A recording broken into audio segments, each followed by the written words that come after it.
여러분 안녕하세요. 찾아가는 새벽기도 시카고 한인제일연합감리교회 조선영 목사입니다. 오늘도 변함없는 주님의 은혜와 평강이 저와 여러분의 삶의 종일 풍성하기를 기도합니다. 오늘 말씀은 예레미야 11장 14절에서 23절까지 말씀입니다. 제가 읽어드리지요.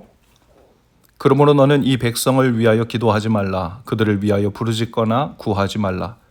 그들이 그 고난으로 말미암아 내게 부르짖을 때 내가 그들에게서 듣지 아니하리라. 나의 사랑하는 자가 많은 악한 음모를 꾸미더니 나의 집에서 무엇을 하려느냐?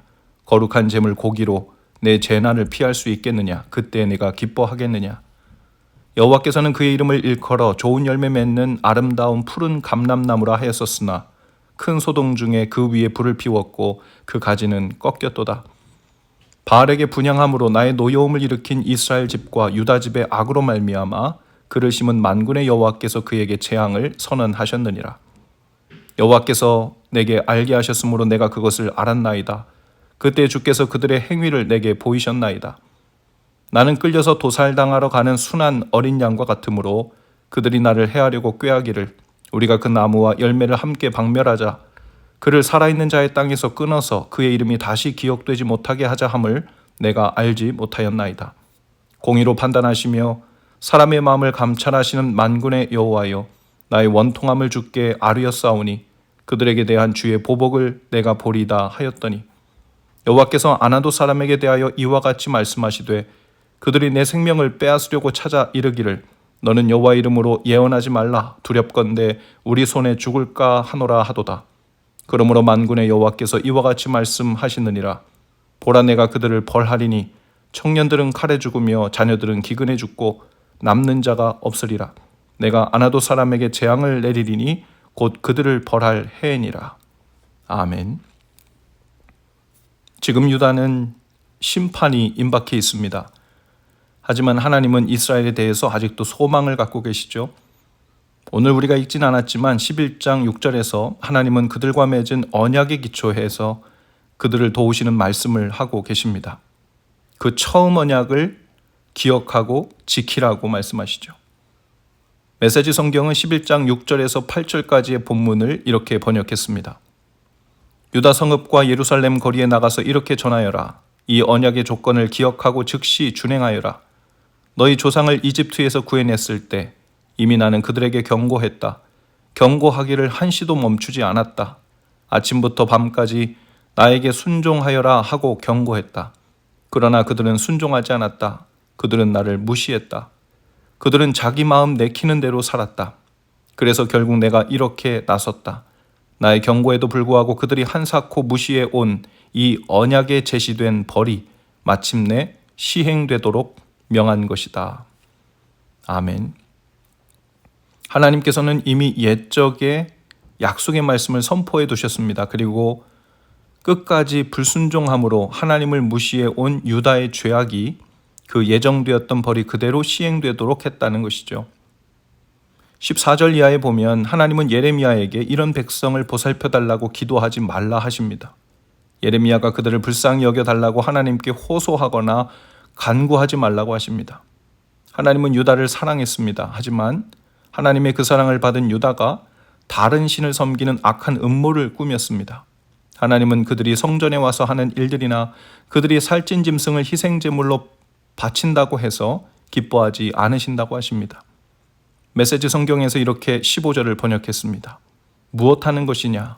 나의 사랑하는 자들이 화를 피할 궁리를 골몰하고 있다니 그것도 예배드리는 집에서 너의 생각에 이런저런 맹세와 종교 행위를 남발하면 닥쳐오는 재앙에서 구원받을 수 있을 것 같으냐? 종교적인 모양새에 더 신경을 쓰면 화를 면할 수 있다고 생각하느냐? 한때 나는 너를 우람한 상수리나무, 장대하고 영광스러운 나무라 불렀다. 그러나 내가 박살나는 데에는 천둥 한 번, 번개 한 번이면 충분할 것이다. 하나님은 한때 유다를 잎이 무성하고 열매가 많이 달린 올리브나무라고도 불렀습니다. 유다 사람들은 자신이 하나님의 말씀을 따라 살았다고 생각했죠. 하지만 그들은 하나님이 선포하는 재앙을 거부했습니다. 예레미야의 고향 마을 즉 아나돗에 사는 사람들은 하나님의 심판과 벌을 선포하는 그 예레미야를 죽이려고 했습니다. 자신들의 행위를 고치고 악한 길에서 돌이키려고는 하지 않고 하나님의 말씀을 선포하는 사람의 입을 억지로 틀어막으려 했던 것이죠. 우리 안에도 죄를 대면했을 때 이와 같은 모습이 있습니다.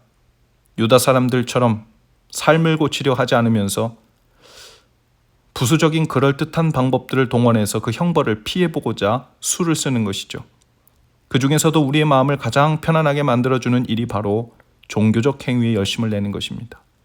하지만 그 모든 종교 행위로는 아무것도 바꾸지 못합니다. 발걸음을 옮겨 죄에서 나와야 합니다. 그래야 하나님께 드리는 예배도 또 하나님을 위하는 봉사하는 것도 하나님께서 기뻐하시는 일이 되죠. 주님께 살려달라고 손을 잡아 이끌어 달라고 매달려야 하죠. 17절을 메시지 버전에서 이렇게 번역했어요. 나 만군의 하나님이 너희에게 재앙을 선고했다. 이유를 묻느냐? 그것은 너희 삶 자체가 재앙을 부르는 삶이기 때문이다.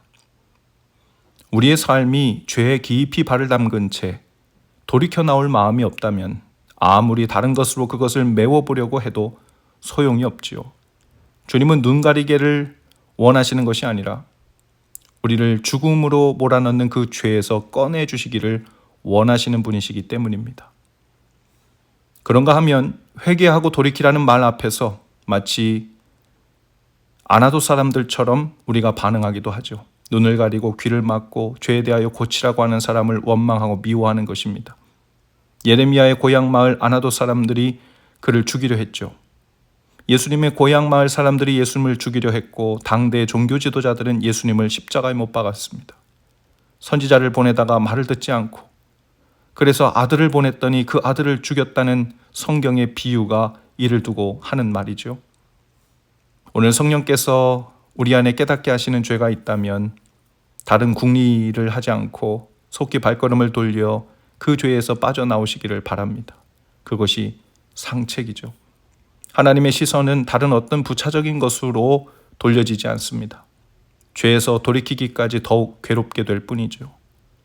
하나님의 지적하시는 손길인가 의심스러워 우연인가 하여 설마 하다가 더 고통만 당할 뿐입니다. 우리를 사랑하셔서 성경을 통해 죄에서 죽음에서 꺼내주시는 은혜의 손길을 의지하여 생명길로 발을 돌려 나오실 수 있기를 바라요. 오늘 기도 중에 그 죄의 고통 중에 허우적거리는 형제나 자매가 생각나거든 그 영혼을 위해 묵묵히 건짐을 받고 돌이킬 수 있도록 또한 기도해 주실 수 있기를 바랍니다. 궁극적인 영혼의 구원도 받아야 하지만 우리는 매일의 죄와 고통 속에서도 발길을 돌려 구원받아야 합니다. 오늘 그 해방과 자유의 기쁨이 말씀을 듣고 순종하는 모든 영혼들에게 충만하실 수 있기를 주님의 이름으로 축복합니다. 기도하시겠습니다. 주님, 죄악 중에 있는 저희를 주님 앞에 대면하게 하시고 그 은혜와 구원의 손길을 힘입어 다시 건짐을 받고 살게 되는 은혜를 주옵소서. 막은 귀를 열어 겸손히 듣게 하시고 죄악 중에서 속히 건짐받고 고통 중에서 속히 노임을 받는 은혜를 주옵소서. 예수님 이름으로 기도합니다. 아멘. 여러분 오늘도 말씀과 동행하며 은혜 화이팅입니다. 저는 내일 아침에 다시 찾아오겠습니다.